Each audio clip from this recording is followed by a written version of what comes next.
सास बहू में बनती भी है, बिगड़ती भी है। थोड़ा दो परिवारों के बीच का कल्चर भी फर्क होता है, किंतु अंत में बहू ही काम आती है।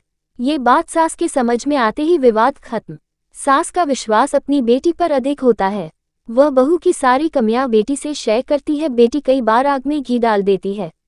एक सास अपनी बहू को बिल्कुल पसंद नहीं करती थी, सभी बातों में अपनी बेटी को प्राथमिकता देती थी। बहू फिर भी सास का सम्मान करती रही। पूरा जीवन इसी प्रकार निकल गया।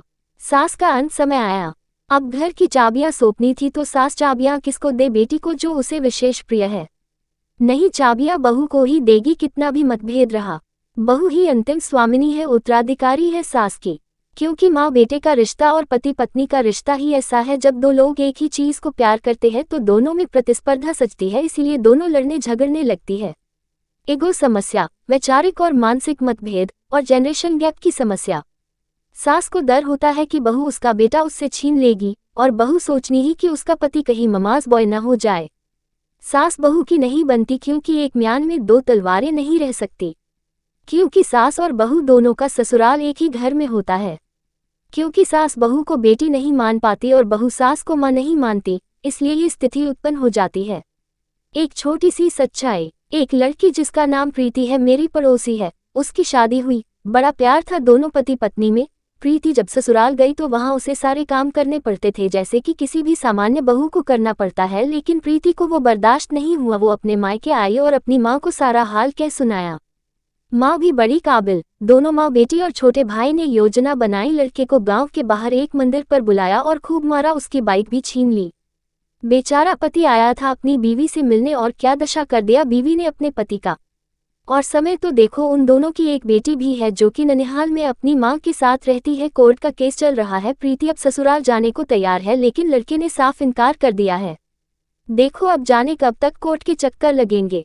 खैर, मुद्दे पर आते हैं कि आखिर झगड़े का कारण क्या है। पीढ़ियों का अंतराल। जैसे एक महिला जो कि 20 से 30 साल से एक ही घर में रही है सामान्य तरीके से, वहीं जब एक नई महिला का प्रवेश होता है तो आखिर क्या हो जाता है। पता बात है, इस नई पीढ़ी में सम्मान, धैर्य और समन्वय की कमी होती जा रही है। जैसे अगर लड़की के खुद के माता पिता ने कुछ बोल दिया तो वो मनमुटाव सही हो सकता है, लेकिन अगर सासू माँ ने कुछ बोल दिया फिर तो खैर नहीं। वो बात दिल में घर कर जाएगी और पति से लेकर सहेली और मायके हर जगह तक वो बात फैल जाती है। आखिर क्यों? आखिर ससुराल में लड़कियां 1% भी समायोजन करने को तैयार नहीं है। मायके में पूरे दिन किचन में रहना मंजूर है, लेकिन ससुराल में एक गिलास पानी देना भी पहाड़ की तरह प्रतीत होता है। अगर लड़की की खुद की बहन की कोई समस्या है तो पति को 10 बार बोलकर उसको सही तरह से सुलझाना है, लेकिन जहां बात नंद की है फिर भाई पहले लड़ाई होगी, फिर नंद की समस्या सुलझाई जाएगी। ससुराल में आकर लड़कियां ये क्यों भूल जाती हैं कि लड़के का भी अपना परिवार है और शादी के बाद दोनों की जिम्मेदारी होती है परिवार को मिलकर संभालना। मैं इस तरह का आरोप तो हर लड़की पर नहीं लगा सकती, मुझे क्षमा करना अगर आपको मेरी बात बुरी लगे तो, लेकिन कुछ लोगों के घर की यही कहानी हो गई है। मेरी तो यही सलाह है, जैसे आप अपने माँ की बात सुनते हैं ठीक वैसे अपने सासू माँ को भी माँ समझे और अच्छी बुरी हर बात को चुप रहकर सुने।